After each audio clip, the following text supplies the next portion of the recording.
Bismillahirrahmanirrahim. Now we are starting our another lecture on the topic of diabetes mellitus, and we have already covered the pathophysiology, physiological functions, and the target goal and the recommendation from the different guidelines about the glycemic control, and we have also covered the insulin. Now we are coming towards the topic of insulin secretagogues, the oral hypoglycemic agents. Secretagogues means which enhances the secretion. Insulin secretagogue, so insulin secreting enhancer. So it means कि ये वो जो drug होंगी जो कि type 2 diabetes में use होंगी उन पेशेंट्स के लिए जिनका इंसुलिन सिंथेसिस तो हो रहा है लेकिन कम हो रहा है, तो ये ड्रग जो होंगी वो इंसुलिन की सिंथेसिस को बढ़ाएगी ताकि पेशेंट जो हाइपरग्लाइसीमिया में जा रहा है उसको कंट्रोल किया जाए. Now in insulin secretagogues, different agents are available. The first and the oldest agent is the sulfonylurea class. Sulfonylureas generally target fasting blood glucose level and are classified as first or second generation agents. इसमें first और second generation agents शामिल हैं. First generation agents are typically not prescribed with the evolution of second generation agents which are associated with few adverse events. अच्छा, first generation agents हैं, second generation agents हैं. First generation agents जो है वो अब जो है वो कम प्रिस्क्राइब किए जाते हैं, अवॉइड किया जाता है, not use as a first line of therapy. क्यों? क्योंकि सेकेंड एजेंट्स के जो एडवर्स इफेक्ट हैं वो कम हैं. First generation sulfonylureas have been associated with thrombocytopenia, agranulocytosis, haemolytic anaemia, hyponatremia, syndrome of inappropriate antidiuretic hormone and disulfiram like reaction जो कि बेसिकली लिवर यानी हेपेटोटॉक्सिसिटी को रिप्रेजेंट करता है. तो ये जो है वो फर्स्ट जनरेशन के एडवर्स इफेक्ट्स हैं. The three agents this classified include tolbutamide, tolazamide and chlorpropamide. इसके अलावा भी फर्स्ट जनरेशन एजेंट है, लेकिन ये इस यहाँ पे सिर्फ उन्हीं एजेंट्स का तस्करा किया जा रहा है जो कि यूएस में अवेलेबल है, क्योंकि ये जो जिस बुक से हम ये लेक्चर को देख रहे हैं that is American book. Second generation agents में हमारे पास है ग्लाइब्यूराइड है, ग्लाइपिजाइड है एंड ग्लेम्पिराइड है. ठीक है, ये एजेंट्स हैं हमारे पास. इसके अलावा सल्फोनाइलयूरियाज के अलावा हमारे पास और जो एजेंट्स हैं दैट इज़ मैग्लिटिनाइड्स जिसमें रिपाक्लेनाइड है. इसके अलावा फिनाइल एलेनिन डेरिवेटिव्स हैं जिसमें नेटिक्लेनाइड है. यानी हमारे पास इंसुलिन सिक्रेटोगॉग्स हो गए सल्फोनाइलयूरियाज, मैग्लिटिनाइड्स एंड फिनाइल एलेनिन डेरिवेटिव्स. ठीक है, और ये इनकी एग्जाम्पल्स हो गए. तो तीन हमारे पास एजेंट्स हैं जो कि इंसुलिन सिक्रेटोगॉग्स हैं. इंडिकेशन क्या है इसकी? The secretagogues are indicated for the management of type 2 diabetes mellitus only. जैसा कि मैं पहले बता चुका हूँ कि टाइप 2 डायबिटीज़ मेलाइटस एक ऐसा इशू है जिसके अंदर इंसुलिन बन तो रहा होता है पेनक्रियास से, लेकिन सफिशिएंट क्वांटिटी में नहीं बन रहा होता. तो ये सिक्रेटोगॉग्स यानी सिक्रेटोगॉग्स यानी जो इन्हेंसर होते हैं सिक्रीशन के, ये क्या करते हैं कि पेनक्रियास से इंसुलिन की सिक्रीशन को इन्हेंस करते हैं ताकि वो जो कम बन रहा है वो अपनी उस मिकदार पर आ जाए जितनी की बॉडी को ज़रूरत है. The focus of sulfonylureas is overall glycemic control, whereas the meglitinide and phenylalanine derivative, which is neticlenide, targets the post-prandial control. अच्छा, जो सल्फोनाइलयूरियाज हैं वो ओवरऑल ग्लाइसेमिक कंट्रोल करते हैं यानी पोस्ट पेरेंडियल भी और रैंडम भी, जबकि मैग्लिटिनाइड्स जो हैं और नेटिक्लेनाइड्स जो हैं वो पोस्ट पेरेंडियल ग्लूकोज को टारगेट करते हैं. पोस्ट पेरेंडियल यानी just after the meal. Sulfonylureas have traditionally been seen a first-line agent for the management of type 2 diabetes mellitus. However, this class has lost some favor with the evolution of agents that are multifactorial in the management of blood glucose level. तो सल्फोनाइलयूरियाज को first line agent के तौर पर use किया जाता रहा है type 2 diabetes mellitus में, लेकिन अब उसके बाद जब और अच्छे एजेंट्स आ गए तो अब कोशिश की जाती है कि उन एजेंट्स को यूज़ किया जाए और सल्फोनाइलयूरियाज को सेकंड या थर्ड लाइन के एजेंट के तौर पर रखा जाए. कॉन्ट्राइंडिकेशंस, क्या कॉन्ट्राइंडिकेशन है इन इंसुलिन सिक्रेटोगॉग्स की? इंडिविजुअल्स विद सीवियर रीनल और hepatic dysfunction should avoid the use of these insulin secretagogues. Caution should be used in the elderly due to increased risk of falls due to hypoglycaemic events. अच्छा, contraindication एक क्या है कि hepatic dysfunction हो, renal dysfunction हो, तो फिर इसको नहीं देना चाहिए, अवॉइड करना चाहिए। रिस्क क्या है इंडिविजुअल में कि ये हाइपोग्लाइसीमिया कर सकते हैं, जिसकी वजह से हाइपोग्लाइसेमिक शॉक में पेशेंट जा सकता है और रिस्क ऑफ फॉल मौजूद है। It should be noted that neither the repaglinide nor nateglinide are effective in patient who have failed sulfonylurea therapy. यानी इसका मतलब है अगर आपने सल्फोनाइल यूरिया दे के देख लिया, उससे ट्रीटमेंट नहीं हो पा रहा, थेरेप्यूटिक एफिकेसी नहीं मेंटेन हो पा रही, तो इसका मतलब है रिपाग्लिनाइड और नेटिग्लिनाइड से भी नहीं होगी। आप जो है इसको सेकेंडरी यानी अल्टरनेट के तौर पर यानी सब्स्टिट्यूशन के तौर पर ना कंसिडर करें। मैकेनिज्म ऑफ एक्शन इनका क्या है? Self stimulate enhance the secretion of insulin from pancreatic beta cells and reduces the hepatic glucose output. ये क्या करते हैं? सेल्फोन जितने भी इंसुलिन सिक्रीटोकॉक्स हैं, एक तो ये क्या करेंगे, enhance the secretion of insulin from pancreatic beta cells, और ग्लूकोज से का आउटपुट जो लिवर से होता है उसको कम कर देंगे ताकि ब्लड में ग्लूकोज लेवल जो हो वो ज़्यादा बढ़े ना पाए। तो इस तरह से जो है ये इनका मैकेनिज़्म होता है। और ये मैकेनिज़्म कैसे करते हैं, इंसुलिन की सिक्रीशन कैसे इनहेंस करते हैं? By blocking the potassium channel. तो हम दूसरे मानों में सल्फोनाइल यूरिया को अगर ये कहें कि they are potassium channel blocker, तो ये गलत नहीं होगा। अच्छा, doses administration mention in the table 46.3। तो हम टेबल 46.3 पर सल्फोनाइल यूरिया की डोजेज को एंड एडमिनिस्ट्रेशन को देखते हैं। अच्छा, अब इसमें है आपके पास ग्लाइपेसाइड है, ग्लाइब्यूराइड है और ग्लिम्पिराइड है। अच्छा, इसकी सल्फोनाइल यूरिया की डोज क्या है? 5 milligram once daily immediate release preparation and 40 milligram per day extended release preparation और 20 मिलीग्राम पर डे। अच्छा, जो इमीडिएट रिलीज है given 30 minute before a meal and 15 milligram per day is given in divided doses. अच्छा, glyburide की dose क्या है? 2.5 to 5 milligram per day with meal, maximum 20 milligram per day. Glinides जो एक और प्रिपरेशन है उसकी 1.5 to 3 milligram per day with meal and maximum dose is 12 milligram per day. Glimepiride की डोज क्या है? 1 to 2 milligram once daily with meal, maximum dose is 8 milligram per day. अच्छा, इस पर कमेंट्स क्या है? यानी यहाँ पे जो है बेसिकली कमेंट्स हैं। एडवर्स इफेक्ट्स क्या हो सकते हैं? Hypoglycaemia, weight gain, micronize tablets formulation से specially, and they are not bioequivalent in with regular glyburide. यानी जो माइक्रोनाइज टैबलेट्स हैं formulation is not bioequivalent to regular glyburide, तो फिर उसकी इक्विवेलेंट डोज हमें निकालनी पड़ेगी। कॉन्ट्राइंडिकेशन क्या है? Glyburide is not recommended if creatinine clearance is less than 50 ml per minute. However, ग्लिम्पिराइड and glipizide may be used to a lower creatinine clearance। ठीक है, तो ये इसकी रिकमेंडेशन है कि कितने जो है वो 50 ml, less than 50 ml per minute से कम पर जो है वो ग्लाइब्यूराइड रिकमेंडेड नहीं है। लेकिन क्रिएटिनिन जबकि ग्लाइपिसाइड और ग्लिम्पिराइड जो है वो और लो पर भी, लेस देन 50 पर भी काम कर सकते हैं। तो ये हमने देखा अभी अबाउट सल्फोनाइल यूरिया। तो patient education and other concerns, कौन सी पेशेंट काउंसलिंग पैरामीटर्स क्या हैं? तो ये एक फार्मासिस्ट को बहुत अच्छे अंदाज में आने चाहिए, क्योंकि आपका काम ही यही है कि आपने पेशेंट को एजुकेट करना है। Hypoglycaemia is an adverse effect of insulin secretagogues. ठीक है, जितने भी इंसुलिन सिक्रीटोकॉक्स हैं इनसे हाइपोग्लाइसीमिया हो सकता है। दैट वारंट सिग्निफिकेंट काउंसलिंग, लिहाजा पेशेंट को ये बताना ज़रूरी है, और उसको ये बताना ज़रूरी है क्या साइन एंड सिम्टम्स आएंगे कि आप पहले से ही मोहतात हो जाएं, और ये ना हो कि आप आपका जो रिस्क है फॉल का, यानी आप गिर पड़ें और बेहोश हो जाएं कहीं अगर बाहर हैं, तो ये बहुत आपके लिए लाइफ थ्रेटनिंग भी हो सकता है। Sulfonylureas are most likely to cause hypoglycaemia, but repaglinide and nateglinide are likely to induce hypoglycaemia as well if taken without food.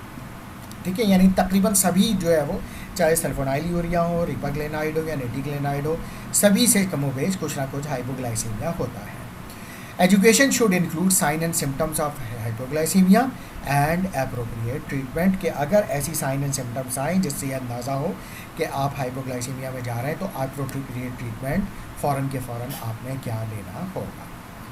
इसके अलावा और क्या होगा? Weight gain secondary to increase secretion insulin secretion can occur, क्योंकि insulin आपको पता है कि एडिपोज टिश्यूज़ बनाता है, प्रोटीन सिंथेसिस करता है, तो इस वजह से वेट गेन भी हो सकता है.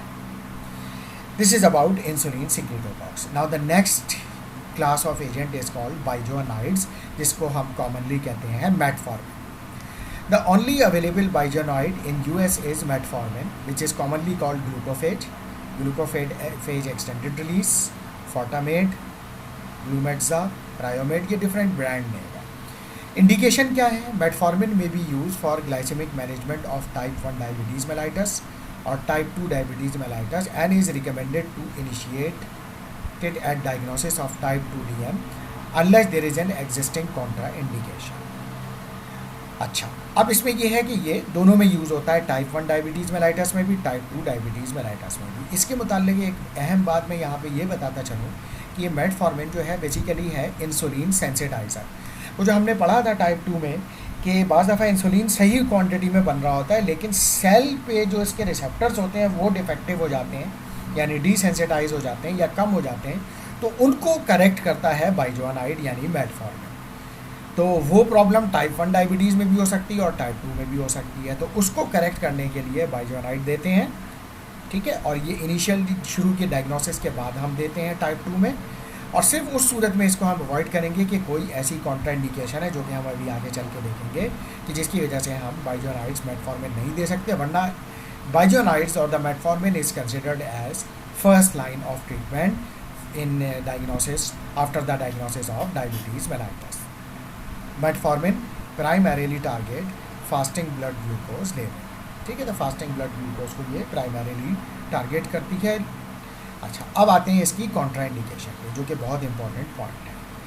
Metformin is contraindicated in renal disease due to the potential for lactic acidosis, जो कि लाइफ थ्रेटनिंग भी हो सकता है. Metformin should be discontinued when creatinine clearance और सीरम क्रिएटिनिन इज 1.4 और greater than 1.4 milligram per decilitre for female और 1.5 और greater than 1.5 milligram per decilitre for male. अगर ठीक है, तो ये कट ऑफ लिमिट है कि अगर इससे ज़्यादा जा रहा है तो फिर इसको मेटफॉर्मिन को डिसकंटिन्यू कर दें. लिहाजा वो पेशेंट जो कि मेटफॉर्मिन पर मौजूद हैं उनका आप time to time serum creatinine check करते रहें. It should be understood that the metformin does not cause renal dysfunction, but rather accumulation of drug can contribute to toxicity like lactic acidosis in individual with renal dysfunction. ये बात यहाँ पे जो है वो important है कि मेटफॉर्मिन जो है वो रीनल डिस्फंक्शन नहीं करता, लेकिन अगर पहले से रीनल डिस्फंक्शन हो और उसकी वजह से ड्रग बॉडी में एक्यूमुलेट हो रही है तो ये लैक्टिक एसिडोसिस कॉज करेगा. हेपेटिक इम्पेयरमेंट कर सकता है. ठीक है, किन पेशेंट में? एंड दोज, ख़ास तौर से उन पेशेंट में दोज विद अल्कोहलिज्म और बिंज ड्रिंकिंग, यानी जो बहुत ज़्यादा जो है वो ड्रिंकिंग यानी अल्कोहल की ड्रिंकिंग करते हैं.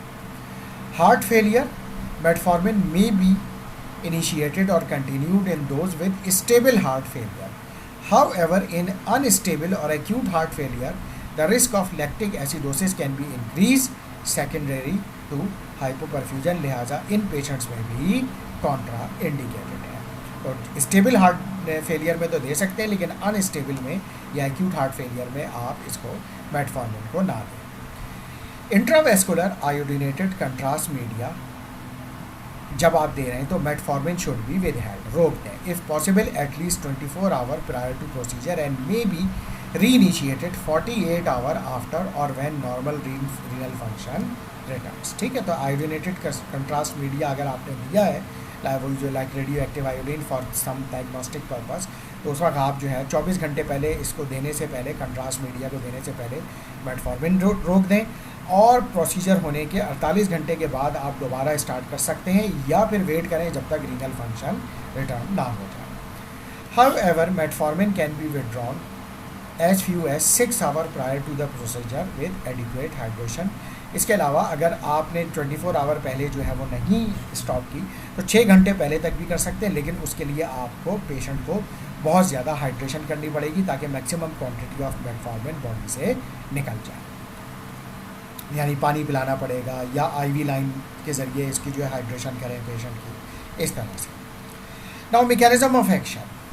The primary role of metformin is to inhibit hepatic glucose output. एक तो ये करेगा कि ये लिवर से ग्लूकोज आउटपुट को कम करेगा ताकि ब्लड में ग्लूकोज लेवल ना बढ़े, thus exerting beneficial effect on fasting blood glucose level. इसके अलावा the secondary role of metformin is to promote glucose uptake by fats and muscles, thereby improving the insulin sensitivity, यानी अपने जो receptor हैं उनकी sensitisation को बढ़ाएगा, जो उसमें डिफेक्ट हो गया तो उनको करेक्ट करेगा ताकि ये इंसुलिन अपने रिसेप्टर से बाइंड होके चैनल्स को जो मसल्स और फैट्स में उनको ओपन करे ताकि ग्लूकोज उनके अंदर जा सके और ब्लड से कम हो सके। Thirdly, metformin has a minor role in decreasing the intestinal absorption of glucose, तो वहाँ से भी ये इंटेस्टिनल एब्जॉर्प्शन ऑफ ग्लूकोज को भी कम करेगा, जिसकी वजह से फ़ायदा ये होगा कि फिर एकदम जो होगा वो खाने के बाद जो ग्लूकोज लेवल बहुत हाई हो जाता है वो भी नहीं होगा। Administration and dosages, again table 46.3, तो हम टेबल 46.3 पे आते हैं, that is biguanide. Metformin extended release and immediate release, dose 500 milligram once और twice daily with meal, short acting maximum dose 2550 milligram per day, long acting 2000 milligram per day. Adverse effects क्या हो सकते हैं? Transient nausea, abdominal cramping typically last up to 2 weeks and lactic acidosis rare adverse effect है but it could be fatal. Contraindicated in persons with renal और hepatic disease, जैसा कि हम देख चुके हैं। इसके अलावा अनस्टेबल हार्ट फेलियर और अल्कोहलिज्म है। अच्छा जनाब, now patient education and other concerns about metformin, यानी education counselling parameters. Up to 30% individuals using the metformin are affected by GI defects, for example, abdominal bloating, nausea, cramping, feeling of fullness, loss of appetite और diarrhea। और सबसे common जो adverse effect है वो है diarrhoea. GI effects are self limiting over 7 to 14 days, यानी अगर start करने के बाद शुरू में ये एडवर्स इफेक्ट आ भी रहे हैं तो 7 से 14 दिन के बाद ये धीरे धीरे खुद ही कम होते चले जाएंगे। However, these effects can be minimized by taking the drug with food, like यहाँ के mention है कि effects can be minimized by taking the medication with food and starting with low dose and slow upward titration of the dose, यानी जो upward titration of dosage हो वो आहिस्ता आहिस्ता की जाए। इसके अलावा और क्या पेशेंट एजुकेशन पैरामीटर है कि minimal weight loss can be scene initially with this agent but not a continued effect. And metformin use has been associated with reduction in vitamin B12, so monitoring vitamin B12 level should be considered, और अगर B12 level कम हो तो फिर इसकी भी supplementation की भी ज़रूरत है। Miscellaneous effect include sweating and metallic taste, ठीक है, ये भी इसके इफेक्ट्स में मौजूद है, काउंसलिंग पैरामीटर्स में मौजूद है। नाउ द नेक्स्ट एजेंट और the next class of agent is thiazolidinediones. तो हमने 2 एजेंट कर लिए, इंसुलिन सिक्रेटोकॉक्स और उसके अलावा मेटफॉर्मिन्स यानी biguanides. Now the next agent is thiazolidinediones, और इसमें जो हमारे पास एजेंट हैं 2 हैं, पायोग्लाइटाजोन एंड रोजीग्लाइटाजोन। इंडिकेशंस क्या हैं? थायोजोलिडीन डायोन्स और TZDs are indicated for glycaemic control in type 2 diabetes mellitus and primarily affects the fasting blood glucose levels, ठीक है, तो ये फास्टिंग ब्लड ग्लूकोज लेवल को कंट्रोल करते हैं। अच्छा, कॉन्ट्रा इंडिकेशंस इनकी क्या है, बिकॉज ये इंपॉर्टेंट पॉइंट है। Thiazolidinediones should be use with caution in patient with hepatic dysfunction, जिनको हेपेटिक डिसफंक्शन हो उनमें कॉन्ट्रा इंडिकेटेड है। And several linked cases of liver toxicity are owed to troglitazone which was remove from the market in 1997। इसका एक derivative है ट्रोग्लाइटाजोन जो market से withdraw कर लिया गया था 1999 में, इसी वजह से कि उसकी लिवर टॉक्सिसिटी बहुत ज़्यादा थी। मैन्युफैक्चरर ऑफ एवेंडिया एंड एक्टोस, यानी यही दोनों जो ब्रांड्स हैं पायोग्लाइटाजोन और रोजीग्लाइटाजोन की, have taken caution but have made great strides in overcoming the stigma associated with the class, and for instance when the agents first became available, LFTs had to be monitored every 2 months during the first year, and in 2004 manufacturer of the available TZDs achieved FDA approval for the LFTs to be monitored at baseline and at 6 months and periodically thereafter। अच्छा, जब ट्रोग्लाइटाजोन 99 में market में withdraw हो गई थी, तो फिर ये एक सवाल पैदा हुआ था कि क्या ये इफेक्ट सबसे है, तमाम एजेंट से है, जो लिवर फेलियर है, लिवर टॉक्सिसिटी है। तो फिर इस पर जो कंपनीज थी एवेंडियो और एक्टो, इन्होंने बहुत सारी स्टडीज़ की और उसके बाद फिर ये नतीजा निकाला और एफडीए से अप्रूवल ये लिया कि ठीक है, इतना ज़्यादा ये लिवर टॉक्सिसिटी नहीं करती जितनी कि ट्रोग्लाइटाजोन करती थी, लेकिन बहरहाल करती हैं। लिहाजा इसका एक प्रोटोकॉल ट्रीटमेंट मेंशन कर दिया गया कि ये ड्रग्स अगर स्टार्ट करने जा रहे हैं तो स्टार्ट करने से पहले बेस लाइन के तौर पर पहले जो है इसकी जो है वो एक एलएफटी करवा लें, लिवर फंक्शन टेस्ट करा लें। अगर जो है वो लिवर फंक्शन एबनॉर्मल है तो फिर स्टार्ट ना कराएं, नॉर्मल है तो करा लें। फिर स्टार्ट करने के बाद 6 मंथ्स ट्रीटमेंट के बाद फिर कराएं और फिर उसके बाद टाइम टू टाइम पीरियोडिकली कराते रहें, ये चेक करने के लिए कि कहीं ड्रग की वजह से पेशेंट लिवर फेलियर में तो नहीं जा रहा। इसके बाद है, इसके अलावा जो कॉन्ट्राइंडिकेशन है class 3 and class 4 heart failure. TZDs, thiazolidinediones may cause fluid retention, which can exacerbate or lead to heart failure. ठीक है, क्योंकि ये फ्लूइड रिटेंशन करते हैं तो फिर ये हार्ट फेलियर अगर पहले से हो तो उसको फर्दर एक्सेसरबेट भी कर सकते हैं और नहीं है तो फिर लेकर जा सकते हैं हार्ट फेलियर में। Patient should be observe for sign and symptoms of heart failure and in 2007 FDA mandated manufacturers of TZDs to add CHF as a black box warning, यानी बॉक्स पर इसके ये एक वार्निंग लगा दी जाए कि ये ड्रग लेने से कंजेस्टिव हार्ट फेलियर हो सकता है, लिहाजा पेशेंट की मॉनिटरिंग क्लोजली की जाए अगर पेशेंट इस ट्रीटमेंट पर यानी इसमें से किसी ड्रग पर, इस क्लास की किसी ड्रग पर मौजूद है। इसके अलावा anaemia, TZDs may cause plasma volume expansion, this may result in decrease in haemoglobin and haematocrit, so use cautiously in patients with anaemia, यानी जिनको पहले से एनीमिया है उन पेशेंट्स पे इसको कॉशसली यूज़ किया जाए। इसके अलावा fracture risk, thiazolidinediones have been associated with fractures typically in distal upper or lower limbs of female, तो इसको भी देखा जाए, यानी ये कि बोन मिनरल डेंसिटी को भी टाइम टू टाइम चेक किया जाए। रोजीग्लाइटाजोन जो कि इसकी एक thiazolidinediones की एक क्लास है, एक ड्रग है, has been associated with increased risk of cardiovascular events, for example myocardial infarction, angina, and thus its use been restricted by the Food and Drug Administration। लिहाजा इसका जो यूज़ है वो बिल्कुल रिस्ट्रिक्टेड कर दिया गया कि ऐसे पेशेंट जिसको कार्डियोवैस्कुलर डिजीज़ का रिस्क है उनको यूज़ ना कराई जाए रोजीग्लाइटाजोन। So rosiglatazone is available only from certain mail order pharmacies for certain individuals under Avandia rosiglitazone medicine access programme, यानी इसका मतलब है कि ये इजीली जो है वो तमाम फार्मेसीज पे अवेलेबल नहीं है यूएस में।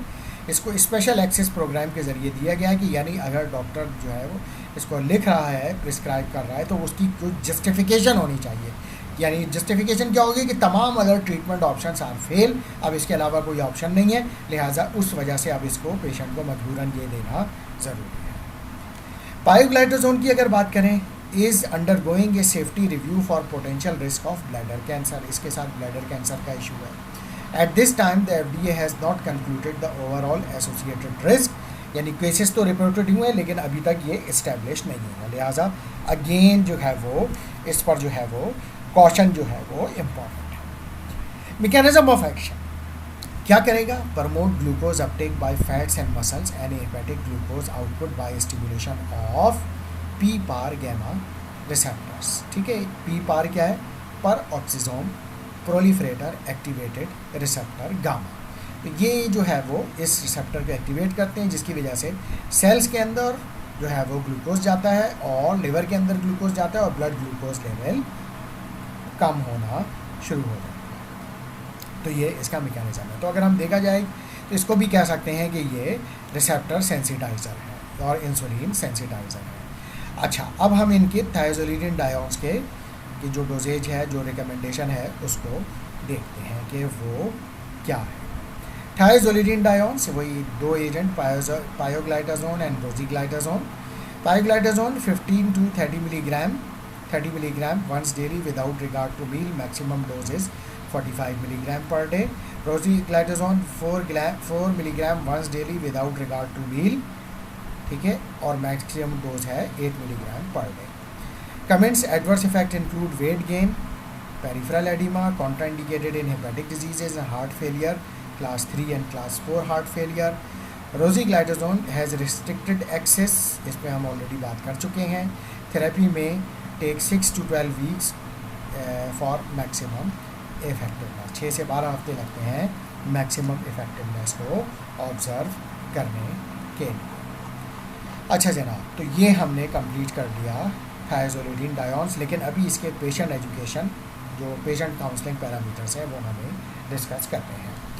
अच्छा, पेशेंट काउंसलिंग पैरामीटर्स क्या हैं? Thiazolidinediones as a class cause significant weight gain that is likely associated with fluid retention and fat accumulation.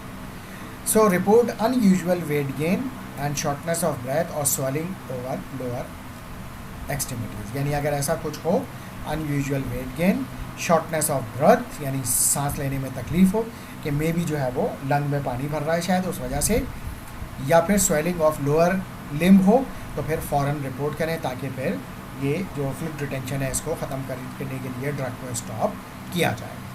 Benefits may not be seen prior to 2 to 4 weeks of use with maximum effectiveness not seen 6 to 12 weeks of use, जिसको हम already comments में table में देख चुके हैं. Now the next class is alpha glucosidase inhibitor. Agents इसमें आपके पास क्या क्या हैं? Acarbose and Miglitol. इंडिकेशन क्या है? Alpha glucosidase inhibitors are for the management of post prandial blood glucose level, यानी जस्ट आफ्टर द मील जो ग्लूकोज लेवल हाई होता है उसको कंट्रोल करने के लिए ये अल्फा ग्लूकोसाइडेज इनहिबिटर्स दी जाती हैं, जिसमें 2 ड्रग हैं, एक्राबोज एंड मिग्लेटॉल. कॉन्ट्राइंडिकेशन क्या है? Inflammatory bowel disease, colonic ulceration and obstructive bowel disorder. के बाउल डिजीज़ है यानी इन्फ्लेमेशन हुई है कोलोन में ऑलरेडी अल्सर्स हैं, या ऑब्स्ट्रक्शन है, कहीं रुकावट है, तो उसमें जो है ये कॉन्ट्राइंडिकेटेड है. क्योंकि एक्चुअली ये क्या करती है कि कार्बोहाइड्रेट का जो डाइजेशन है उसको इनहिबिट करती है. जब कार्बोहाइड्रेट का डाइजेशन नहीं होगा तो कार्बोहाइड्रेट जो होगा वो ग्लूकोज में कन्वर्ट नहीं होगा, और जब वो ग्लूकोज में कन्वर्ट नहीं होगा तो एब्जॉर्ब नहीं होगा. जब वो एब्जॉर्ब नहीं होगा तो ब्लड ग्लूकोज लेवल नहीं बढ़ेगा. लेकिन इससे क्या होता है कि स्टूल का जो मास है यानी फीसिस का जो मास है वो बढ़ जाता है. तो अगर वो मास बढ़ेगा तो फिर ये बाउल में प्रॉब्लम करेगा, क्योंकि वो बाउल को जो है वो मज़ीद डैमेज कर सकता है. इस वजह से इसमें कॉन्ट्राइंडिकेटेड है. Acarbose is not recommended in patient with serum creatinine is greater than 2 milligram per decilitre and neither agent यानी दोनों में से कोई भी agent is recommended in patient with the creatinine clearance of less than 25 ml per minute. और अगर creatinine clearance less than 25 पर आ जाए तो फिर दोनों में से कोई भी एजेंट नहीं दिया जा सकता है. Acarbose is contraindicated in patient with hepatic impairment. Dose dependent elevation in serum transaminase can be seen, यानी डोज बढ़ाने से सीरम ट्रांसअमाइनेज एंजाइम भी बढ़ते हैं, ये भी देखा गया है, तो ये नहीं बढ़ना चाहिए. Mechanism of action, competitive inhibition of alpha glucosidase enzyme, यानी जितने ऐसे एंजाइम इंटेस्टाइन में हैं जो कार्बोहाइड्रेट को ग्लूकोज में कन्वर्ट करते हैं उनको ये इनहिबिट कर देता है. तो उससे ये होता है कि leads to slower the absorption of complex carbohydrate absorb नहीं होते हैं, क्योंकि लाजिम बात है जब कार्बोहाइड्रेट सिंपल फॉर्म में ग्लूकोज फॉर्म में कन्वर्ट नहीं होंगे तो वो एब्जॉर्ब नहीं होंगे. Administration and doses table 46.3. तो टेबल 46.3 पे दोबारा चलते हैं हम और देखते हैं कि अल्फा ग्लूकोसाइडेज इनहिबिटर की क्या रिकमेंडेशन मौजूद है. ये है हमारे पास अल्फा ग्लूकोसाइडेज इनहिबिटर्स और 2 एजेंट हैं, एक्राबोज एंड मिग्लेटॉल. एक्राबोज की डोज क्या है? 25 milligram TID with first bite of each meal, ठीक है, पहली बाइट के साथ. अच्छा, लेस देन 60 kg वेट हो तो 50 मिलीग्राम TID, और 60 kg से ज़्यादा हो तो मैक्सिमम डोज तक जा सकते हैं 100 मिलीग्राम TID. मिग्लेटॉल की डोज क्या है? 25 milligram TID with first bite of each meal, maximum dose जा सकते हैं 100 मिलीग्राम TID. एडवर्स इवेंट्स क्या है, कमेंट्स क्या हैं? Adverse effect include diarrhoea and abdominal stress which is dose dependent and subsides with continued use. ये भी एक इंपॉर्टेंट पॉइंट है. Adverse effect typically limit the favourability of these agents, यानी इसके एडवर्स इफेक्ट की वजह से पेशेंट आमतौर पे इसको अवॉइड करता है. Glucose and lactose should be used to treat hypoglycemia that occur within 2 hours of taking the medication. तो hypoglycemia नहीं होना चाहिए. Dose should be increased slowly as tolerated. ठीक है. अब हम इसके पेशेंट एजुकेशन और काउंसलिंग पॉइंट जो है वो भी देख लेते हैं कि वो क्या है. तो patient education and counselling point पर अगर हम आएँ इसके, तो alpha glucosidase inhibitor cause increase gas formation in the colon which can cause result in flatulence. ठीक है, तो गैस ज़्यादा बनेगी एब्डोमेन में. It should be taken with first bite of meal for effectiveness. इस पर हम ऑलरेडी बात कर चुके हैं. If hypoglycemia occur within 2 hours of dosing, so patient should be treated with oral glucose, and if the patient is conscious,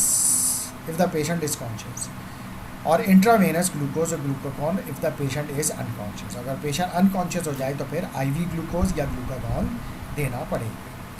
Lactose is also acceptable alternative for conscious patient, यानी lactose भी दी जा सकती है conscious patients को. GI side effects will lessen over time, but timing is variable for each patient. यानी किसी में जल्दी ये ख़त्म हो जाएंगे, करेक्ट हो जाएंगे, और किसी में देर से ठीक होंगे. Now the next class of drug is DPP4 inhibitor और dipeptidyl peptidase 4 inhibitor, यानी इस एंजाइम के इनहिबिटर. एजेंट्स इसमें क्या है आपके पास? Sitagliptin, saxagliptin, linagliptin. इसके अलावा भी और एजेंट्स अब मार्केट में अवेलेबल हैं. इंडिकेशंस क्या है? DPP4 inhibitors are appropriate for use in individual with type 2 diabetes mellitus with normal or impaired hepatic renal function. Contraindication क्या है DPP4 inhibitor की? Pancreatitis. Use cautiously in patient with past medical history of pancreatitis and discontinue use if an individual develop pancreatitis. ठीक है, जिनकी past history हो उसमें monitor करते रहें. ठीक है, कॉशियसली यूज़ करें, और जिनको डेवलप हो रहा है फिर उसमें डिसकंटिन्यू कर दें. टाइप 1 डायबिटीज़ में DPP4 inhibitor provide glucose dependent insulin secretion, लिहाजा ये भी इंसुलिन सिक्रीटोकॉक्स हैं, and thus are not appropriate for individual with type 1 diabetes mellitus, क्योंकि ये जो है वो टाइप 1 में तो DPP4 इंसुलिन सिक्रीशन में इन्हेंस करेंगे ही नहीं, लिहाजा टाइप 1 में ये रिकमेंडेड नहीं है. मैकेनिज्म ऑफ एक्शन इसका क्या है? They prevent the inactivation of incretin hormone which is GLP-1 by the enzyme DPP4. यानी बेसिकली क्योंकि हमने कहा ना कि ये क्या है DPP4 इनहिबिटर, तो ये DPP4 एंजाइम को इनहिबिट करेंगे. तो इसका मतलब ये हुआ कि ये DPP4 एंजाइम डीग्रेड करता है GLP-1 को, इंक्रिएटिन को. तो जब ये ब्लॉक हो जाएगा DPP4 एंजाइम तो GLP जो है वो एक्टिवेट रहेंगे. जब ये एक्टिवेट रहेंगे तो ये इन पेनक्रियास से इंसुलिन की सिक्रीशन को करते रहेंगे. तो क्योंकि डायबिटिक पेशेंट में हमने DPP4 की हाइपर एक्टिविटी देखी है, तो उस हाइपर एक्टिविटी की वजह से ये एंजाइम GLP-1 को बहुत ज़्यादा डिग्रेड कर देता है, जिसकी वजह से GLP जो है वो पेनक्रियास से इंसुलिन की सिक्रेशन नहीं करा पाते, तो जिसकी वजह से जो है वो फिर ये डायबिटीज़ टाइप 2 डायबिटीज़ होने लगता है. तो इस ड्रग को देने से DPP4 हमने इनहिबिट कर दिया. जब DPP4 इनहिबिट हो गया तो GLP-1 डिग्रेड नहीं होगा और वो इंसुलिन की सिक्रीशन पेनक्रियास से कराता रहेगा. GLP-1 works to stimulate insulin secretion and decrease glucagon secretion from the pancreas during hyperglycemia, and thus inhibiting the breakdown of GLP-1 would allow for increased insulin secretion and decrease hepatic glucose production. लिहाजा जब आप breakdown of GLP को stop कर देंगे by blocking DPP4, तो इससे ये होगा कि इंक्रीज इंसुलिन सिक्रीशन होगी और डिक्रीज हेपेटिक ग्लूकोज प्रोडक्शन होगी. एडमिनिस्ट्रेशन एंड डोजेज की बात की जाए तो अगेन टेबल 46.3. तो हम अब आते हैं DPP4 इनहिबिटर्स में. तो DPP4 inhibitors are available here. Sitagliptin, saxagliptin, linagliptin. Sitagliptin की डोज क्या है? 100 milligram once daily regardless of meal. Maximum dose 100 milligram per day है. Saxagliptin 2.5 to 5 milligram once daily regardless of meal. Maximum dose is 5 milligram per day. अच्छा, और linagliptin 5 milligram once daily regardless of meal. Maximum dose 5 milligram per day. Comments क्या है? Adverse effect upper respiratory tract infection, nasopharyngitis, angioedema and urticaria. Sitagliptin and sexagliptin require dosage adjustment if the creatinine clearance is less than 50 ml per minute. अच्छा, इसके अलावा all three may be use in mild to moderate hepatic impairment, ठीक है। Avoid in use with patient with pancreatitis, जैसा कि हमने वहाँ पे देखा। ड्रग ड्रग इंटरेक्शन क्या है, saxagliptin levels may be increase by strong CYP3A4 inhibitors. अगर कोई साथ में ऐसी ड्रग दी जा रही है जो 3A4 को इनहिबिट करती है तो सेक्साग्लेप्टिन का लेवल बढ़ जाएगा, जिसकी वजह से क्या होगा, increase the risk of oedema more than double when combined with thiazolidinedione. So saxagliptin dose should be 2.5 milligram when initiated with thiazolidinedione, यानी कम डोज में दें फिर सेक्साग्लेप्टिन को अगर thiazolidinedione के साथ दे रहे हैं या फिर ऐसी एजेंट के साथ दे रहे हैं जो कि CYP3A4 को इनहिबिट करता है। अच्छा जनाब, तो ये हमने टेबल देख लिया। अब हम आते हैं इसके जो काउंसलिंग पैरामीटर्स हैं उस पर जो है वो उस पर बात करते हैं। Patient education and other concerns. Notify prescriber if develop sign and symptoms of pancreatitis, for example persistent abdominal pain, nausea and vomiting.